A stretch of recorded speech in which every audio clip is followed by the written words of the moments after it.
ఈసారి వర్షాలు ఆలస్యంగా వచ్చినా భారీగా కురిశాయి. నీటి నిల్వలతో తెలంగాణలోని ప్రాజెక్టులన్నీ నిండు కుండలను తలపిస్తున్నాయి. ఈ మధ్య కురిసిన భారీ వర్షాలతో వరద నీరు సముద్రం పాలైంది. చాలాసార్లు వరద నీరు సముద్రం పాలు కావడం రొటీన్గా జరిగేదే. కానీ కొన్నిసార్లు సమృద్ధిగా వర్షాలు కురవని సమయంలో నీటి కటకట ఏర్పడినప్పుడు అప్పుడు నీటి విలువ ఏంటో తెలుస్తుంది. చాలాసార్లు కృష్ణా నదికి భారీ వరద వస్తే గోదావరి నదికి వరద రాదు. గోదావరి నదికి భారీ వరద వస్తే కృష్ణా నదికి వరద రాదు. తెలంగాణ రాష్ట్రంలోని రెండు ప్రధాన నదులకు సంబంధించి కొన్నేండ్లుగా వినిపిస్తున్న మాట ఇది. కానీ ఈ ఏడాది సీన్ రివర్స్ అయింది. భారీ వర్షాలతో పాటు ఎగువ నుంచి వస్తున్న వరదల కారణంగా కొద్ది రోజులుగా ఈ రెండు నదులు ఉప్పొంగి ప్రవహిస్తున్నాయి. గడిచిన 3 నెలల్లో గోదావరి నుంచి 1860 టీఎంసీల నీరు సముద్రం పాలవగా గత 55 రోజుల్లో శ్రీశైలం ప్రాజెక్టులోకి ఏకంగా 1150 టీఎంసీల వాటర్ వచ్చినట్లు అధికారిక లెక్కలు చెబుతున్నాయి. రెండు ప్రధాన నదులకు భారీ వరదల కారణంగా వీటిపై ఉన్న ప్రధాన ప్రాజెక్టులన్నీ కలకల్లాడుతున్నాయి. దీంతో ఈ ఏడాదంతా సాగునీటికి, రాబోయే 2 ఏళ్ల పాటు తాగునీటికి డోకా లేనట్లేనని ఇరిగేషన్ ఆఫీసర్లు చెబుతున్నారు.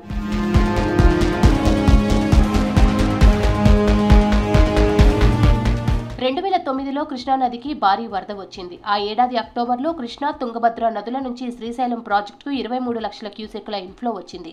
నెల రోజుల పాటు నిరంతరాయంగా వరద కొనసాగింది.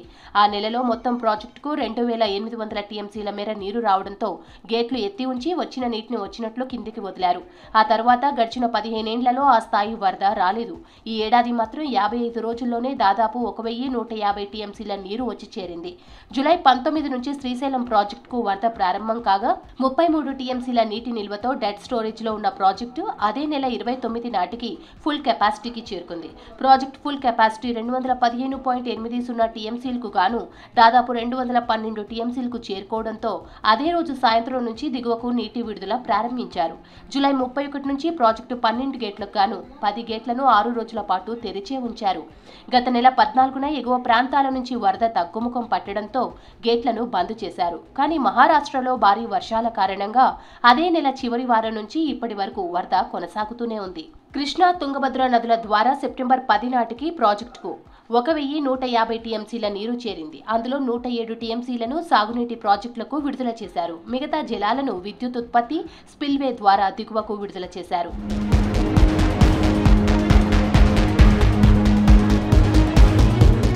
ఎగువన పడుతున్న భారీ వర్షాలతో గోదావరి ఉప్పొంగుతోంది. గోదావరికి ఉపనది అయిన ఇంద్రావతి నుంచి భారీగా వరద ప్రవాహం వస్తోంది. దీంతో ఆదిలాబాద్ నుంచి భూపాలపల్లి జిల్లా వరకు ప్రశాంతంగా ప్రవహిస్తున్న గోదావరి ములుగు జిల్లా నుంచి వేగం పెంచింది.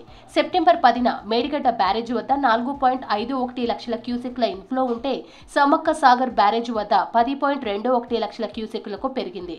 టేకులగూడెం వద్ద NH 163 రోడ్డుపైకి వరద నీళ్లు రావడంతో ఛత్తీస్గఢ్ రాష్ట్రం నుంచి రాకపోకలను పోలీసులు బంద్ చేశారు. దీంతో అప్రమత్తమైన ఆఫీసర్లు ములుగు జిల్లాలోని రామన్నగూడెం, భద్రాచలం వద్ద మొదటి ప్రమాద హెచ్చరికలు జారీ చేశారు. వానాకాలం మొదలైనప్పుడు నీళ్లు లేక వెలవెలబోయిన గోదావరి గత కొద్ది రోజులుగా కురుస్తున్న భారీ వర్షాలతో ఉరకలెత్తుతోంది. గడిచిన 3 నెలల్లో 1860 టీఎంసీల నీళ్లు సముద్రంలో వృధాగా కలిసిపోయాయి.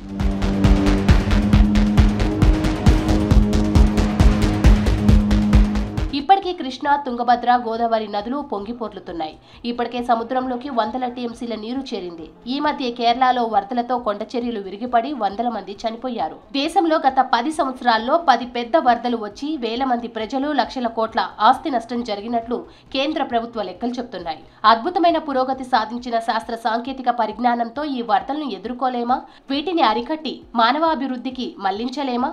మానవ నాగరికతకు నదులే తల్లులు. ప్రపంచంలో ఎక్కడైనా మానవ నాగరికత అభివృద్ధి చెందిందంటే అది నదీ పరివాహక ప్రాంతాల్లోనేనని చరిత్ర చెబుతోంది. మన దేశంలో సింధు నాగరికత అందులో భాగమే. అప్పిచ్చువాడు, వైద్యుడు, ఎప్పుడూ ఎడతెగక పారే ఏరు ఉన్న చోటనే జీవించమని మన చరిత్రకారులు ప్రజలకు ఎప్పుడో చెప్పారు. నదుల పక్కన ఉన్నప్పుడు వరదల ప్రమాదాలు సహజం. వాటి నుండి రక్షించుకోవడానికి అనాది నుండి మనుషులు అనేక ప్రయత్నాలు చేసి ఆనకట్టలు, చిన్న ప్రాజెక్టులు, చెరువులు నిర్మించడంతో పాటు ఆ నీటిని పంట పొలాల వైపు మళ్లించుకున్నారు. మానవాభివృద్ధిలో రాజుల విజయగాథల్లో ఈ నీటి కట్టడాలకు ఎంతో ప్రాముఖ్యత ఉంది. కరువుల నివారణకు బ్రిటిష్ వారు భారీ ప్రాజెక్టులను నిర్మించారు. స్వాతంత్ర్యం వచ్చిన తర్వాత మరిన్ని ప్రాజెక్టులు నిర్మించుకున్నాం. అయినా దేశంలోని మొత్తం వ్యవసాయ భూమిలో 37% భూమికి మాత్రమే నికరమైన నీటి పారుదల అవకాశాలు ఉన్నాయి. 77 ఏళ్ల స్వాతంత్ర్యం తర్వాత కూడా దేశంలోని 63% వ్యవసాయ భూమి వర్షం మీద, నీటి పారుదల మీద ఆధారపడాల్సి వస్తోంది.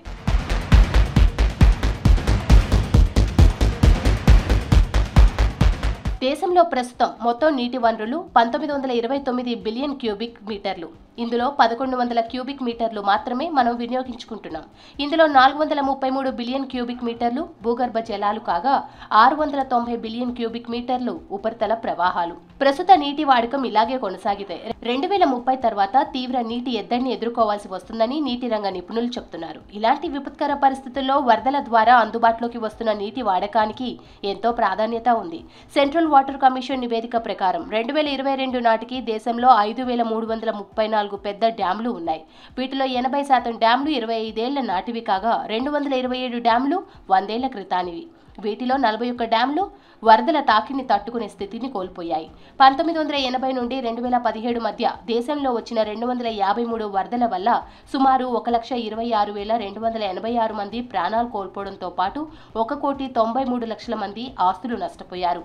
వరదల వల్ల ప్రపంచంలో మరణిస్తున్న వారిలో 5వ వంతు మన దేశంలోనే ఉన్నారు. ఇందుకు ఒక కారణం మన దేశానికి 8,000 కిలోమీటర్ల సముద్ర తీర ప్రాంతం ఉంది.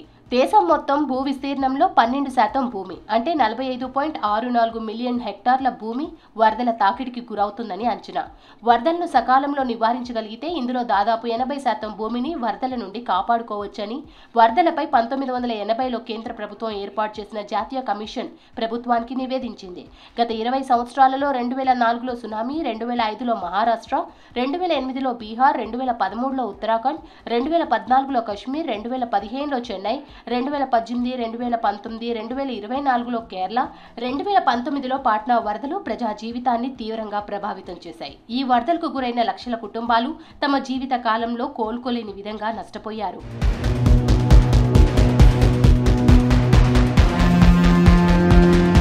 దేశంలో గంగా, గోదావరి, బ్రహ్మపుత్ర తర్వాత కృష్ణా నది పరివాహక ప్రాంతం అతి పెద్దది. ఏపీతో పాటు మహారాష్ట్ర, కర్ణాటక, తెలంగాణ మీదుగా 1,288 కిలోమీటర్లు ప్రవహిస్తోంది. ఏపీ సాగునీటి వనరులలో ఈ నది ముఖ్య భూమిక పోషిస్తోంది. 2003 నుండి 2022 వరకు 6,501 టీఎంసీల నీరు సముద్రంలో వృధాగా కలిసిపోయింది. మరో ప్రధాన నది గోదావరి. ఇది దేశంలో అతి పొడవైన రెండవ నది. మహారాష్ట్ర, తెలంగాణ, ఏపీ, ఛత్తీస్గఢ్, ఒడిశాల మీదుగా 1,465 కిలోమీటర్లు ప్రవహిస్తోంది. ఈ నది నీటిని కూడా పూర్తిగా ఉపయోగించుకోలేకపోతున్నాం. 2003 నుంచి 2022 మధ్య 43,780 టీఎంసీల నీరు సముద్రంలో కలిసింది. గత 19 సంవత్సరాల్లో ఈ రెండు నదుల నుండి 50,000 టీఎంసీల నీరు సముద్రంలో చేరింది. ఒక టీఎంసీ నీటితో 10,000 నుండి 14,000 ఎకరాల్లో పంటలు పండించవచ్చు.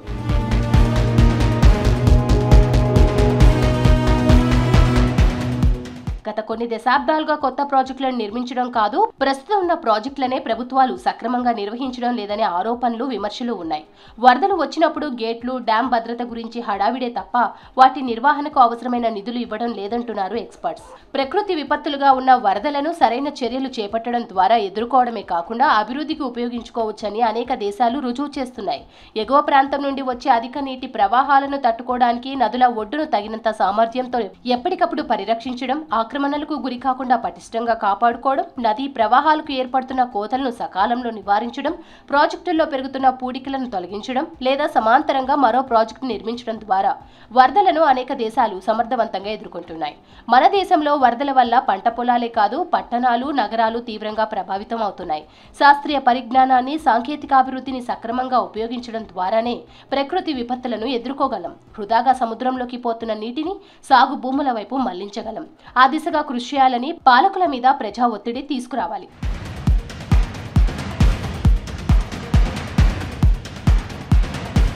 దేశంలో అతివృష్టి లేకుంటే అనావృష్టి. నిన్న మొన్నటి వరకు ఋతుపవనాల కోసం నిరీక్షించి విసిగిపోగా ఇప్పుడు ఎడతెరిపిలేని కుంభవృష్టితో మునిగి తేలవలసి వస్తోంది. గత కొన్ని రోజులుగా అసోం, మహారాష్ట్ర, ఉత్తరాఖండ్, హిమాచల్, గుజరాత్ వంటి రాష్ట్రాలు వర్షాల బీభత్సాన్ని ఎదుర్కొంటున్నాయి. 2019లో ఋతుపవనాల వల్ల వచ్చిన భారీ వర్షాలు, వరదల కారణంగా దేశం మొత్తం మీద 57,000 కోట్ల వరకు నష్టం ఏర్పడగా ఒక్క తమిళనాడులోనే 26,000 కోట్ల వరకు నష్టం జరిగింది. దాదాపు 13 రాష్ట్రాలు వరద నీటిలో తేలియాడాయి.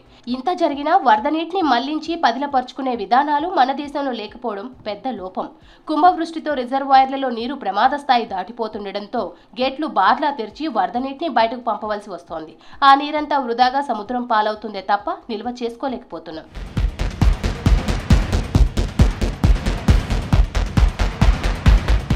దేశంలో 4 నెలల సమయంలో 80% వర్షపాతం ద్వారా నీరు సమకూరుతోంది. అయితే వాతావరణ మార్పుల వల్ల రుతుపవనాల సమయంలో చాలా తక్కువ వ్యవధిలోనే ఎడతెరిపిలేని వర్షపాతం సంభవించి వరదలు ముంచెత్తుకు వస్తున్నాయి. జూలై 25 వరకు వరద ప్రవాహం రిజర్వాయర్లలో ఎంత చేరిందో, ఎంత బయటకు వృధాగా సముద్రం పాలైందో పరిశీలిస్తే చాలా వరకు నీటిని ఆదా చేసుకోలేకపోతున్నామన్న ఆవేదన కలగక మానదు. దాదాపు 50 ఏళ్ల తర్వాత ఐక్యరాజ్య సమితి ఆధ్వర్యంలో గత మార్చిలో ప్రపంచ నీటి సదస్సులో ప్రాజెక్టుల బలోపేతం పైన, నీటి నిల్వ పైన చర్చలు జరిగాయి. నీటి సంరక్షణ, భద్రతపై అమలు చేయాల్సిన కార్యాచరణ పైన భారత్తో పాటు దాదాపు 164 దేశాల ప్రభుత్వాలు ప్రతిపాదనలు సమర్పించాయి. మరి ఈ ప్రతిపాదనలు ఎంతవరకు కార్యాచరణలోకి వస్తాయో ఆలోచించాల్సిందే. భారీ వర్షాల వల్ల ముంచుకొచ్చిన వరద నీటిని క్రమబద్ధీకరించి నిల్వ చేసుకునే ఏర్పాట్లు లోపిస్తున్నాయి.